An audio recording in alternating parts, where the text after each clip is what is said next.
le pasteur et le gardien de vos âmes, celui en qui vous avez cru sans l'avoir vu. Et ici, en République démocratique du Congo, une nouvelle ère de gloire se lève. L'ère du soleil levant qui visite le peuple qui s'est acquis au prix de son sang pour attester qu'il est le Dieu et le Seigneur de la RDC.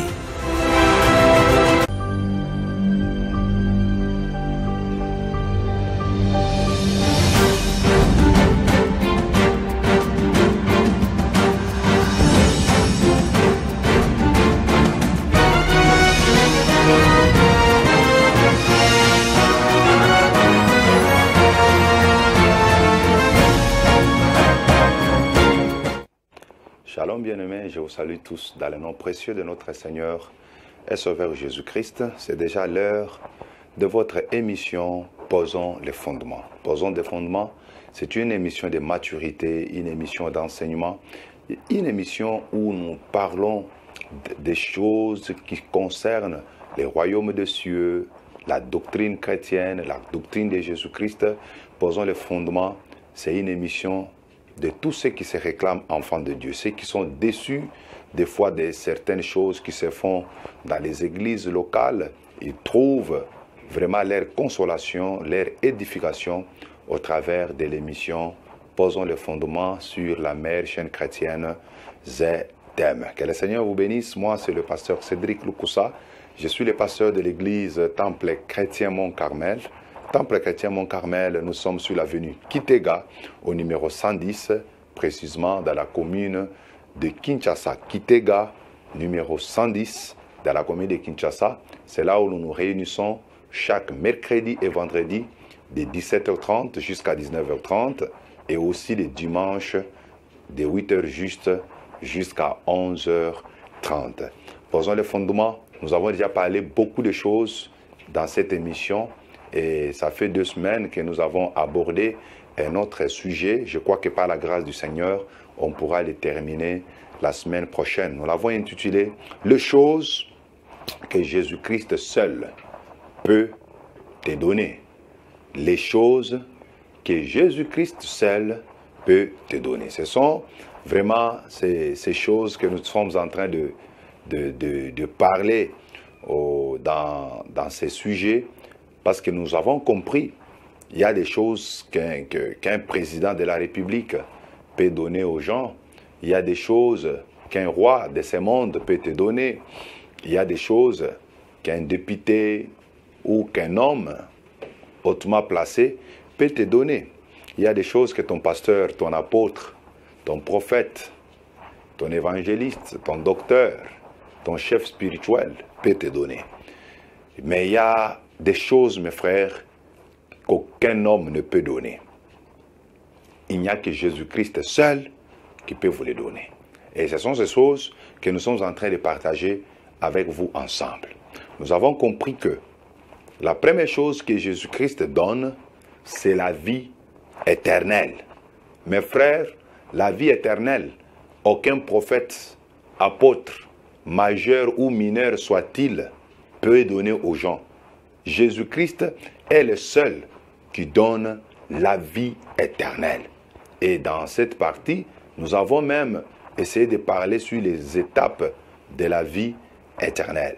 Et si vous voulez retrouver cet enseignement, veuillez tout simplement entrer dans notre chaîne YouTube, Pasteur Cédric Lukusa officiel. C'est déjà au bas de votre écran. Entrez là-bas, vous allez trouver la vidéo et l'enseignement qui va beaucoup vous bénir.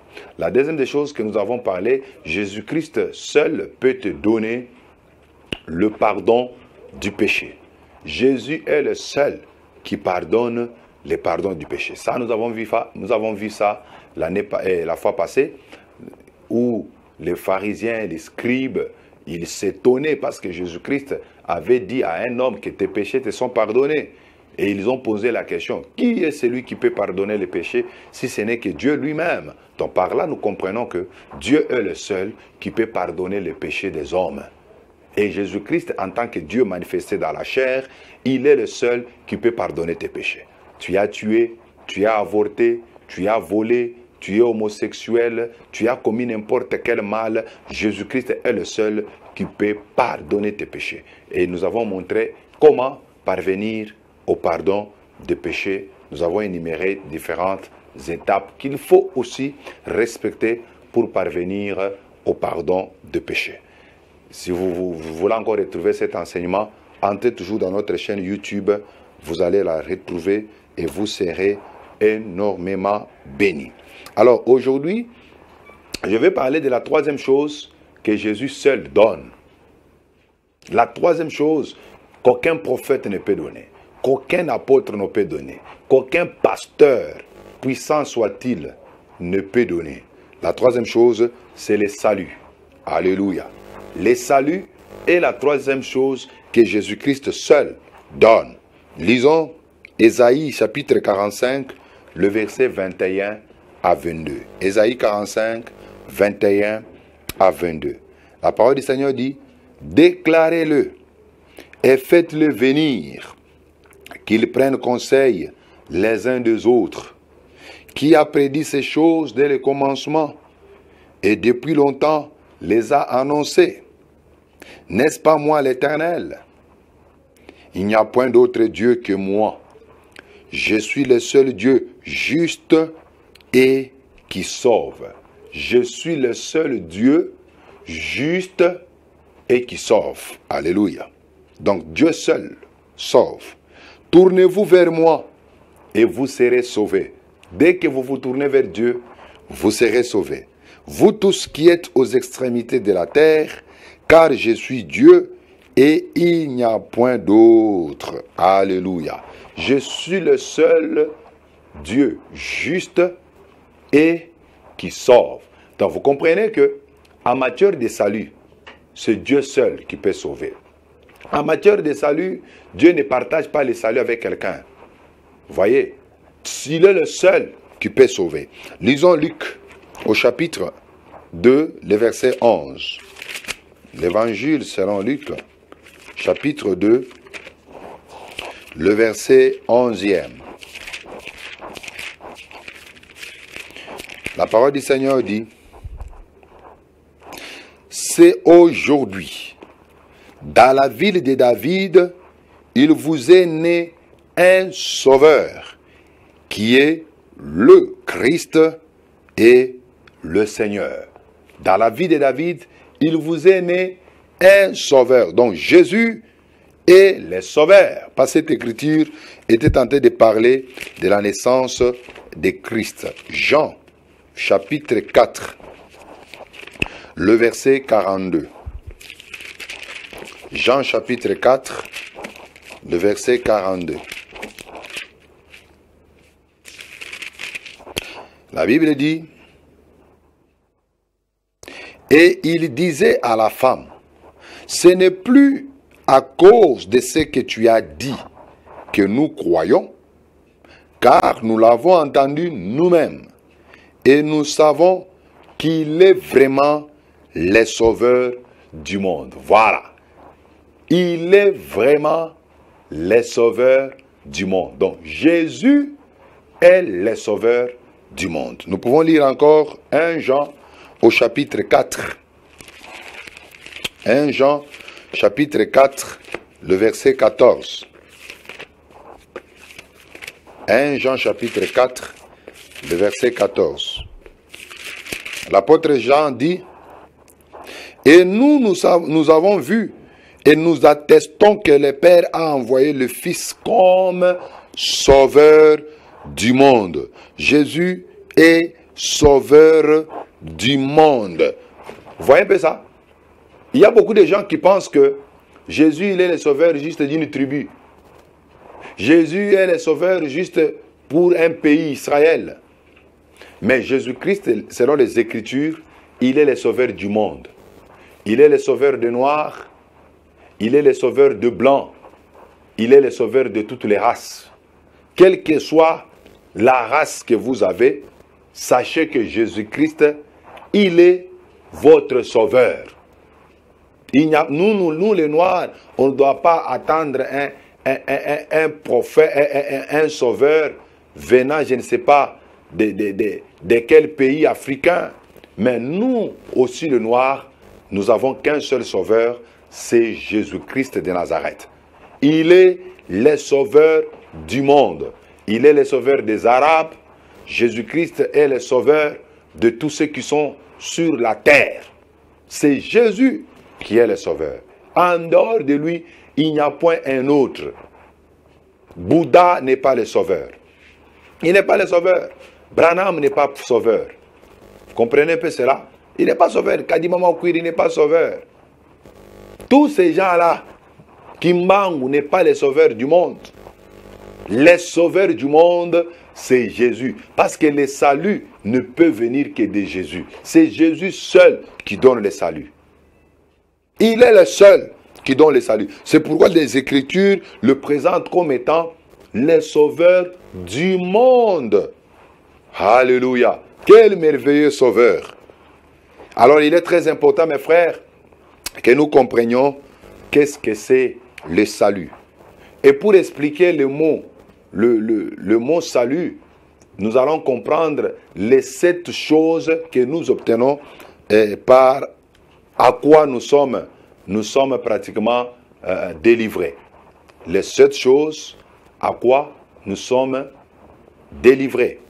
C'est pourquoi vous allez voir par exemple, d'une manière générale, le mot salut est synonyme de la délivrance.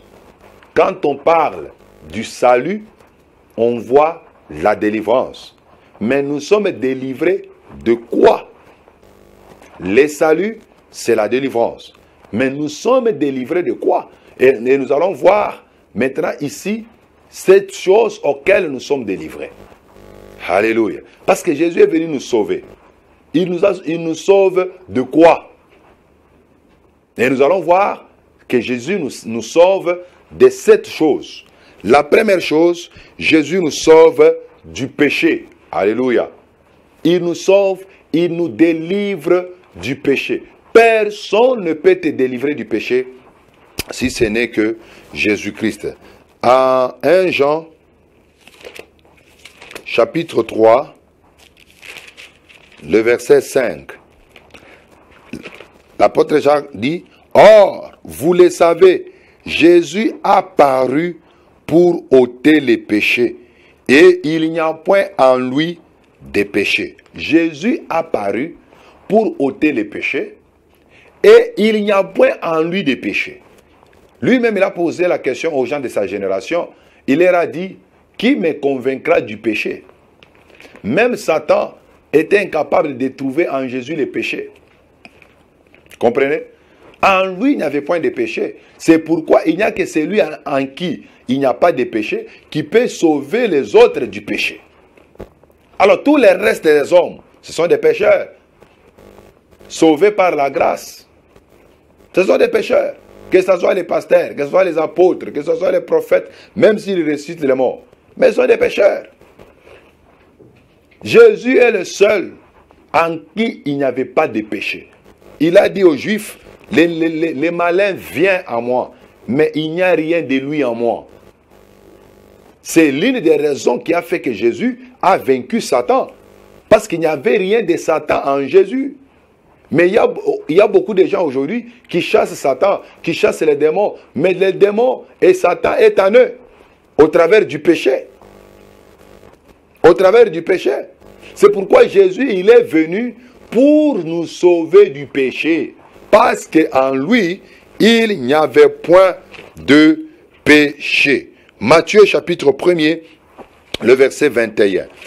L'ange dit à Joseph, l'enfant là qui est dans les seins de Marie, il s'appellera Jésus, parce que c'est lui qui sauvera son peuple du péché.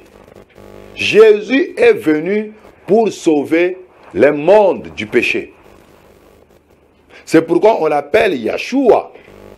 Vous voyez? Ça veut dire tout simplement, l'Éternel est salut. L'Éternel est sauveur.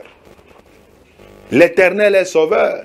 Mais il nous sauve de quoi? Premièrement, Dieu nous sauve du péché. Jésus nous sauve du péché. Oh mes frères, nous avons vu des homosexuels devenir des pasteurs. Nous connaissons même dans notre pays des grands voleurs, armés, qui sont devenus aujourd'hui des chantres, qui sont devenus même des prédicateurs. Nous avons vu des féticheurs, les gens qui tuaient les gens, les gens qui sacrifiaient les autres. Ils occasionnaient même des accidents.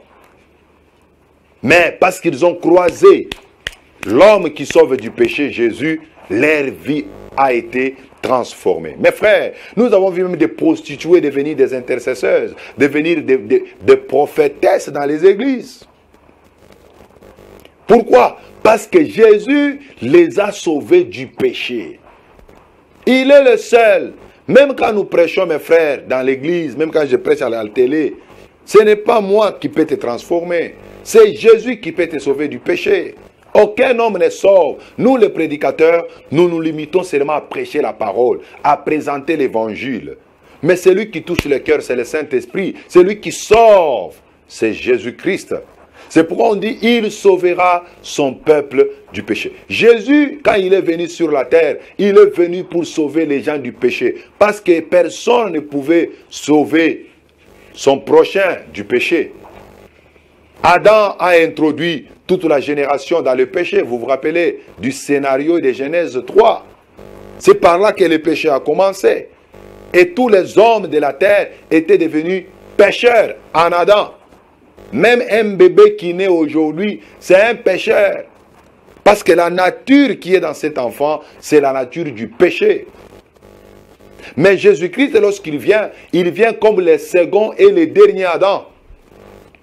Parce qu'en dehors de lui, Jésus, il n'y a pas un troisième Adam.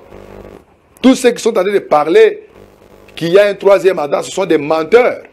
Parce que l'Écriture nous dit en 1 Corinthiens chapitre 15 que Jésus-Christ, il est le second et le dernier Adam. Si le premier Adam était terrestre, le deuxième, le second et le dernier Adam, lui, il est céleste. Si le premier Adam a introduit les gens dans le péché, le second Adam les délivre du péché. Mais que viendra maintenant faire le troisième Adam? Et qu'est-ce qu'il viendra faire? Parce que le deuxième Adam et le dernier Adam, il amène les gens jusque dans la perfection. Il sauve du péché. Maintenant, si Jésus nous a déjà sauvés du péché, que viendra faire le troisième Adam? Il viendra faire quoi? Et l'Écriture utilise le terme dernier Adam. C'est-à-dire, quand on parle du dernier, c'est-à-dire qu'il n'y aura pas quelqu'un d'autre qui viendra. Il n'y aura pas quelqu'un d'autre qui viendra. Jésus, il nous sauve du péché. Il peut transformer une prostituée en prophétesse. Il peut transformer une fille qui était championne dans les avortements.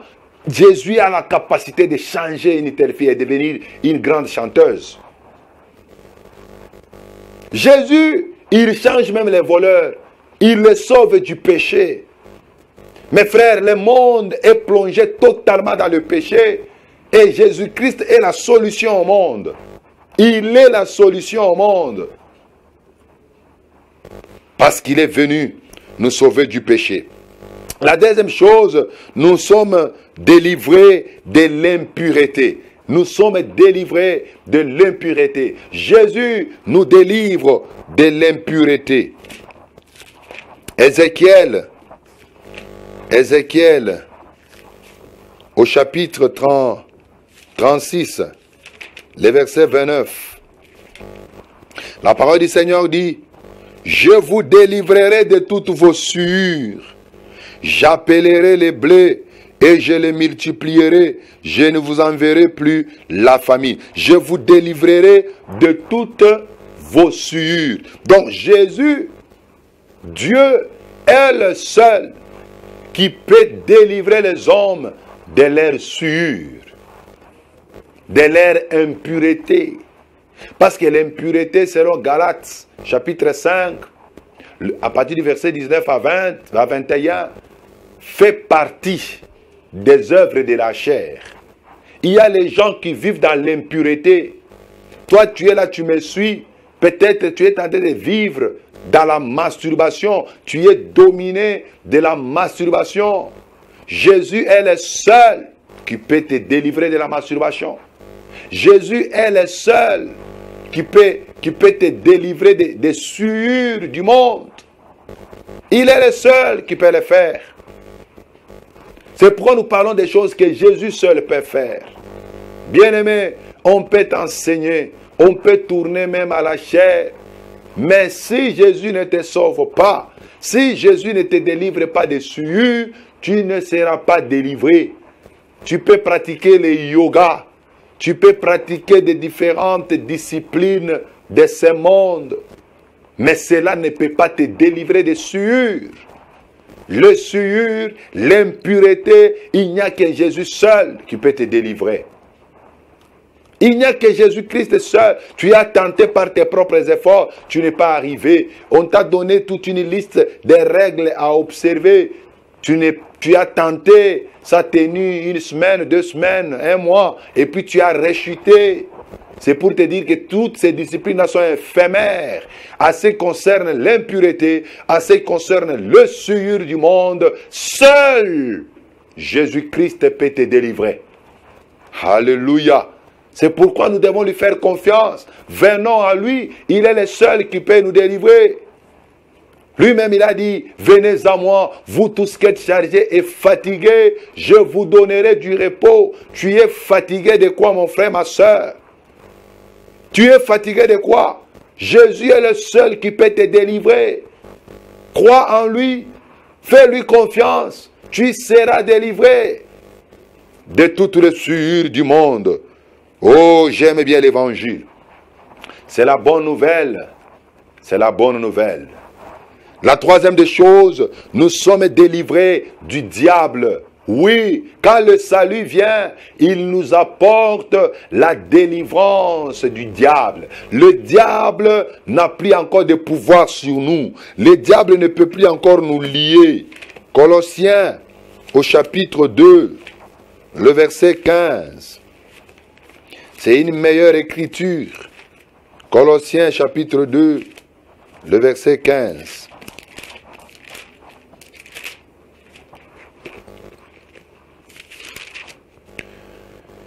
Il a dépouillé les dominations et les autorités. Il les a livrées publiquement en spectacle, en triomphant d'elles par la croix. Jésus a vaincu les dominations, les autorités, les principautés. Il a vaincu Satan lui-même. Jésus l'a vaincu. Il a vaincu toutes ces puissances-là. Il les a livrées en spectacle. Il les a livrées en spectacle en triomphant d'elles par la croix. Vous savez, quand un général romain allait à la guerre et qu'il remportait la victoire, il revenait avec les quelques prisonniers. Alors il y avait une grande fête qu'on organisait. Une grande fête qui était organisée et le général devrait passer dans le chemin qui est tracé et derrière lui sa suite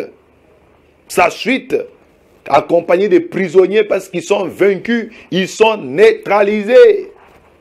C'est cette image que l'apôtre Paul essaie de prendre pour nous montrer que Jésus-Christ est allé à la guerre. Il a vaincu.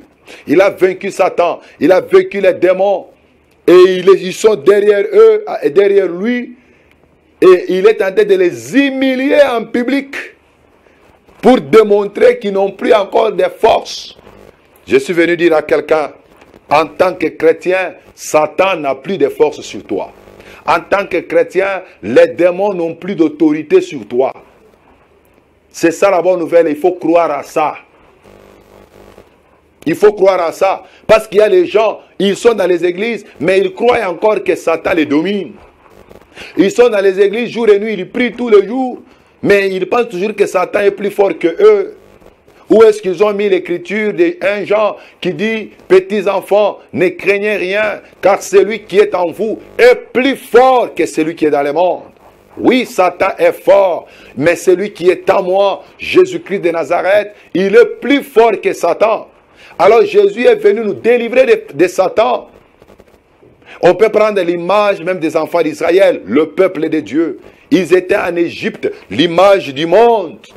Ils étaient en Égypte, sous la domination des Égyptiens et des pharaons.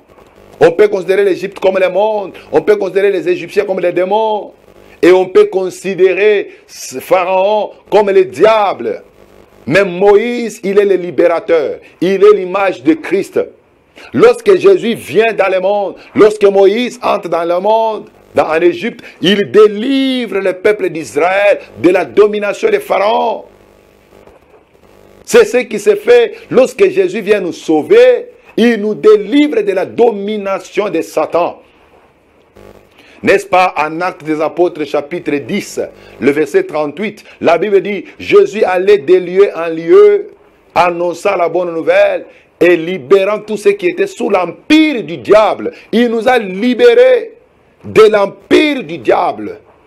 Il nous a sauvés du royaume des ténèbres et il nous a transférés dans le royaume des lumières. C'est Colossiens au chapitre 1er, je crois, le verset 18, qu'il est dit. Alléluia. Il nous a transformés, transportés dans le royaume des lumières. Très important. Colossiens chapitre 1. Je commence par le verset 12. Rendez grâce au Père qui vous a rendu capable d'avoir part à l'héritage des saints dans la lumière. Il nous a délivrés de la puissance des ténèbres et nous a transportés dans le royaume de son Fils bien-aimé, en qui nous avons la rédemption et le pardon des péchés. L'évangile, lorsqu'il est prêché, c'est pour libérer les hommes des ténèbres, pour les amener dans la lumière. Jésus nous a délivrés de Satan. Il nous a délivrés du diable. C'est la vérité. Croyons à ça. Hébreux, chapitre 2, le verset 14 à 15. Ainsi donc, puisque les enfants participent au sang et à la chair, il y a également participé lui-même, afin que par la mort, il rende impuissant celui qui avait la puissance de la mort, c'est-à-dire le diable. Jésus a rendu le diable impuissant. Ainsi, il délivre tous ceux qui, par crainte de la mort, étaient toute leur vie retenus dans la servitude. Un chrétien ne peut même pas avoir peur de la mort. Un chrétien ne peut pas vivre dans la crainte de mourir. Non. Parce que Jésus, il nous a déjà délivrés de la crainte de la mort. Il nous a délivrés. Il a rendu impuissant celui qui avait l'autorité sur la mort. Satan, Jésus l'a rendu impuissant. Mes frères, Satan n'a plus de puissance sur toi. Crois-tu à ça? Les démons n'ont plus de pouvoir sur toi. Crois-tu à ça? Mais Jésus nous a donné le pouvoir de marcher sur les serpents et sur les scorpions. Lui-même, il dit, rien ne pourra vous nuire. C'est la vérité. C'est ça le salut. Être sauvé, c'est être délivré de la domination du diable. Donc quand quelqu'un dit, Satan me domine encore, il veut tout simplement dire, il n'est pas encore sauvé. C'est pourquoi nous avons dans les églises, les gens qui ne sont pas sauvés, parce que Satan les domine. Et pourquoi Satan les domine? D'autres, c'est par ignorance, parce qu'on l'a jamais prêché, qu'il a la victoire sur les diables. Grâce au sang de Jésus, il a la victoire sur les démons. On ne l'a jamais prêché ça. Alléluia. Mes frères, posons les fondements, c'est pour nous amener aux vérités fondamentales. Les vérités qui semblent être négligées, alors que c'est ce qui fait la force du christianisme. Ce sont ces vérités. Le salut aujourd'hui, est-ce que dans les églises on prêche le salut? Regardez la délivrance qui est prêchée dans les églises. C'est juste dans un seul aspect. Mais la délivrance est vaste. Si quelqu'un n'est pas encore délivré du péché, comment sera-t-il délivré des liens de sa famille? Parce que la source des liens de la famille, c'est le péché. Soit d'abord délivré du péché, soit d'abord délivré de l'impureté, soit d'abord délivré du diable, tu vas remarquer que les liens n'auront pas de pouvoir sur toi. Et ce sont les vérités que nous devons dire tout haut. Alléluia. La quatrième chose à laquelle nous sommes délivrés, c'est de la colère à venir. Waouh! Jésus nous a délivrés de la colère. Romains, chapitre 5, le verset 9. À plus forte raison donc, maintenant que nous sommes justifiés par son sang, serons-nous sauvés par lui de la colère? Serons-nous sauvés par lui de la colère? 1 Thessaloniciens chapitre 1er. 1 Thessaloniciens chapitre 1er, le verset 10. Alléluia. Et pour attendre des cieux, je commence bien par 9 pour une bonne compréhension. Car on raconte à notre sujet quel accès nous avons eu auprès de vous et comment vous vous êtes convertis à Dieu en abandonnant les idoles pour servir le Dieu vivant et vrai. Et pour attendre des cieux son Fils, qu'il a ressuscité des morts, Jésus, qui nous délivre de la colère à venir. Oui, il y a une colère à venir. Savez-vous pourquoi Jean baptisait en Matthieu chapitre 3? Pourquoi les pharisiens venaient pour se faire baptiser? Jean les a dit, qui vous a appris à fuir la colère à venir? La colère à venir, c'est une réalité. C'est une réalité. Jusqu'aujourd'hui, Dieu use de la patience. Mais le temps de sa colère viendra. La colère à venir, c'est le temps de jugement. C'est le temps où on va déverser sur la terre les coupes. Quand vous lisez, mes frères, Apocalypse 6, vous allez voir le jugement de Dieu, la colère de Dieu au travers de 7 sceaux. La colère de Dieu au travers de 7 sceaux. Et quand vous êtes en Apocalypse, chapitre 15 et 16, vous allez voir comment la colère de Dieu sera déversée sur la terre au travers de 7 coupes. On appelle ça les 7 coupes de la colère de Dieu. Et tout cela se manifestera dans les jours de l'Éternel, le jour de sa colère. Ce jour-là est à venir. C'est un jour à venir. Jusqu'aujourd'hui, Dieu supporte encore tes erreurs. Il supporte encore tes péchés. Il est patient parce qu'il veut te sauver. Il ne veut pas que tu meurs dans le péché. C'est pourquoi il est un peu patient. Mais sa patience arrivera à terme. Et sa colère s'abattra sur la terre. Il y aura des scorpions qui seront libérés. La Bible dit que ces scorpions ont des dents comme les dents du lion. Ils te piquent. Pas pour te faire mourir, mais pour tourmenter les habitants de la terre pendant 5 mois. Mes frères, il ne faut jamais rater l'enlèvement. Une des raisons pour laquelle Dieu fera de sorte que son Église, ses enfants, les saints, soient enlevés, c'est pour échapper à la colère à venir. La Bible dit, Dieu nous a sauvés de la colère à venir. Nous attendons des cieux le Fils de Dieu, Jésus-Christ de Nazareth. Il va nous délivrer de la colère à venir. Mais pour vous les incrédules, vous ne subirez que le même sort que Sodome et Gomorrhe. Le feu de la colère de Dieu va descendre sur vous. C'est la parole, c'est la vérité. Malgré que les gens n'aiment plus entendre de telles prédications. Toi qui continues à vivre dans le péché, la colère de Dieu est à venir. La grande tribulation va venir. La Bible dit à ce temps-là, les gens chercheront la mort et la mort ne viendra pas.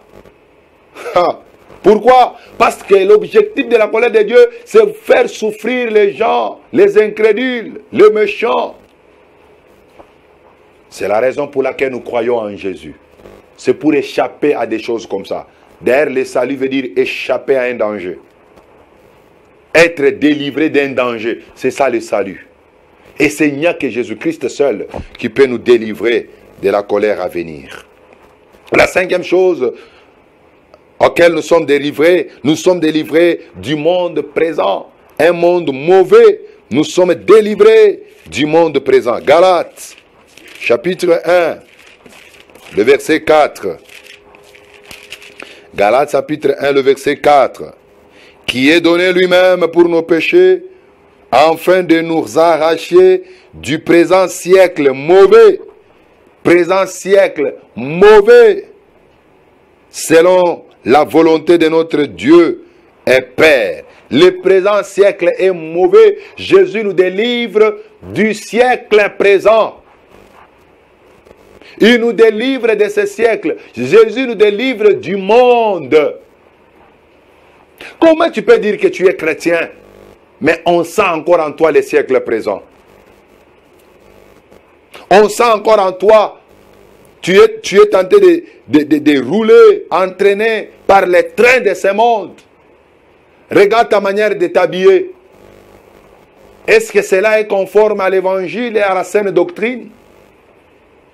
Regarde seulement comment tu t'habilles. Tous les corps exposés dehors. Pourquoi? Parce que les filles du monde s'habillent aussi de cette manière. Lorsque Dinan, en Genèse chapitre 34, est allée voir les filles du pays, elle a été aperçue par Sichem et violée même par Sichem, déshonorée par Sichem. Pourquoi? Parce que Dinan, la fille de Jacob, est allée voir, contempler les filles du monde. C'est ce qui arrive lorsque les chrétiens commencent à envier le monde. Ils sont violés d'une manière spirituelle, déshonorés. Parce que Sichem, il est l'image du diable, il est l'image de l'antichrist, il est l'image du monde qui entre maintenant dans les chrétiens et dans l'église. C'est pourquoi vous allez voir les sœurs chrétiennes qui s'habillent comme des mondaines, comme des prostituées. Et quand vous parlez la vérité comme ça, ils vont dire, Dieu voit les cœurs. Écoutez-moi. Dieu s'intéresse. Imaginez dans l'ancienne alliance. Dieu s'intéressait même aux couleurs. Il s'intéressait même aux sous-vêtements du sacrificateur. Un sacrificateur ne pouvait pas monter sur l'autel s'il n'a pas les habits sacerdotaux. Voyez un peu cela? Dieu regarde et au cœur et à l'extérieur et au corps. Il regarde les deux. Ce sont les hommes qui regardent eux l'extérieur. Mais Dieu s'intéresse et au cœur et au corps. Mes sœurs, habillez-vous bien. Vous faites la honte de l'évangile. Vous faites la honte de l'évangile avec vos mauvais habillements. Pourquoi? Parce que vous êtes entraînés par les siècles présents. Vous êtes là-dedans. Les siècles présents. Le monde est mauvais, mes frères. Le monde a de mauvaises influences. Le monde est caractérisé par la mauvaise compagnie. Il y a des gens qui vivent mal parce qu'ils sont mal accompagnés. Qui est ton ami? Qui est-ce que tu fréquentes? Nous devons faire la fierté de l'évangile. Le Seigneur a besoin encore d'un évangile rigoureux à ce temps ici de la fin. Surtout à ce temps ici de la fin. Parce que l'enlèvement est pour bientôt. Vas-tu aller ou bien tu vas rester? Maintenant, vous pensez qu'au ciel, il y aura de la tolérance. Écoutez, il n'y a que celui qui ressemble à Christ qui entrera au ciel. Jésus nous délivre du siècle présent. Le siècle présent est mauvais. C'est pourquoi nous devons offrir nos corps comme un sacrifice vivant. Nous ne devons pas nous conformer au siècle présent, selon Romains chapitre 12 et à 3, mais nous devons nous laisser être transformés par le renouvellement de l'intelligence. Et le renouvellement de l'intelligence vient au travers de la parole pure et sans mélange. Aujourd'hui, au lieu de donner le message, on est tenté de donner le massage aux gens. On a même peur aujourd'hui de condamner les péchés dans l'église. Alors que la parole du Seigneur dit, ne participez pas aux œuvres des ténèbres, mais condamnez-le. Dans l'émission Posons le fondement, je condamne l'impudicité, je condamne l'ivrognerie, je condamne l'homosexualité, je condamne ton mauvais habillement là. Arrête. Arrête de t'habiller de cette manière-là. Habille-toi bien. 1 Timothée chapitre 2, verset 9, nous donne la description comment une femme chrétienne, une fille chrétienne doit s'habiller. L'habillement doit être décent, décent. Tu dois t'habiller avec pudeur. Maintenant, toi, tu es en train de donner aux gens ton corps gratuitement. Ils voient ton corps gratuitement. Mes frères, nous, quand on grandissait, pour voir le corps d'une femme, c'était un problème. Hein? Il faut utiliser beaucoup de stratégies. Mais aujourd'hui, on est en train de donner ça aux hommes gratuitement. Gratuitement, Satan est en train de rendre les péchés moins chers. Il facilite aux gens de pécher. Jésus nous délivre du siècle présent. C'est la vérité. La sixième chose, Jésus nous délivre de nos ennemis. Alléluia. Nous sommes délivrés de tous nos ennemis. Luc chapitre 1er, le verset 71. Luc 1er, le verset 71. Je vais lire encore le verset 74.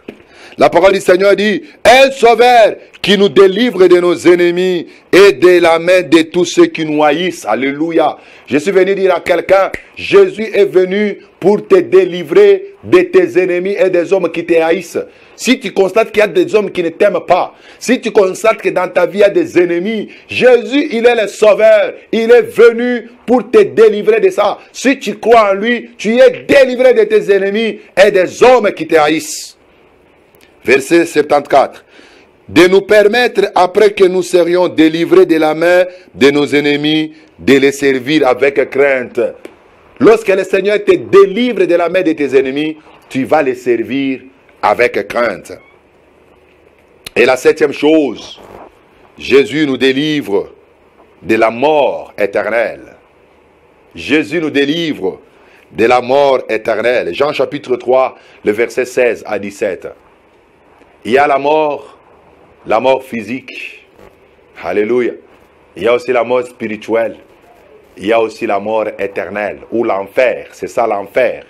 La Bible dit, Dieu a tant aimé le monde, il a donné son Fils unique, afin que quiconque croit en lui ne périsse point, mais qu'il ait la vie éternelle. Ne périsse point, la mort éternelle. C'est lui qui est sauvé, il est délivré de l'enfer. C'est pourquoi même si on peut parler de l'enfer, on peut prêcher sur l'enfer, ce n'est pas pour faire peur aux gens, parce qu'un chrétien est déjà délivré de l'enfer. Nous sommes déjà délivrés de la mort éternelle. C'est pourquoi nous ne mourrons plus jamais. Les chrétiens ne mourront plus jamais. Nous dormons, mais nous ne serons jamais séparés éternellement avec Dieu. Alléluia. Ça, tout ce que je viens de dire, c'est pour juste expliquer le mot salut.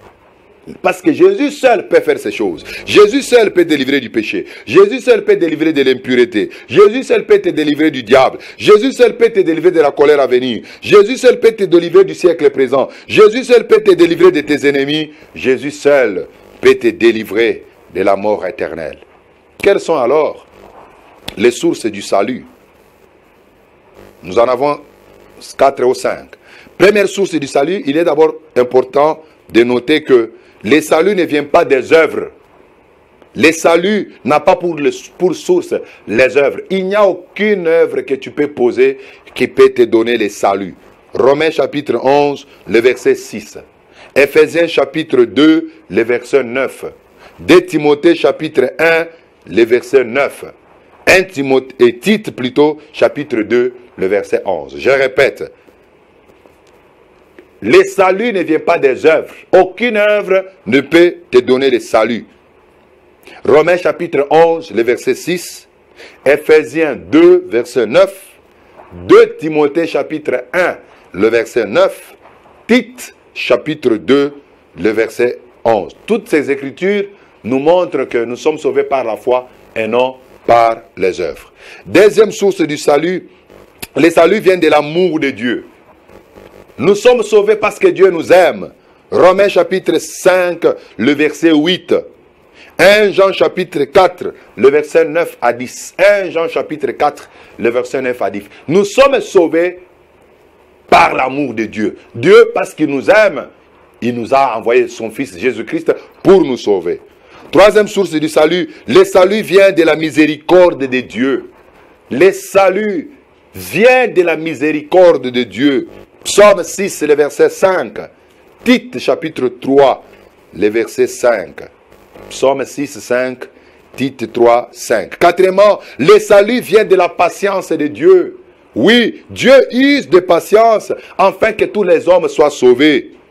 2 Pierre chapitre 3, le verset 15. 2 Pierre chapitre 3, le verset 15. Si Dieu n'était pas patient, personne ne serait sauvé. Parce qu'il est patient, il veut que tous les hommes, il veut que tous les pécheurs soient sauvés, y compris toi aussi qui me suis.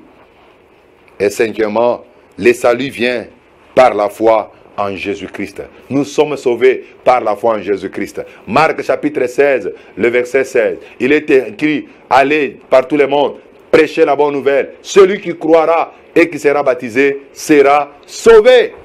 Nous sommes sauvés par la foi. Acte 16, verset 31. Crois en Jésus-Christ, tu seras sauvé, toi et toute ta famille, ta maison.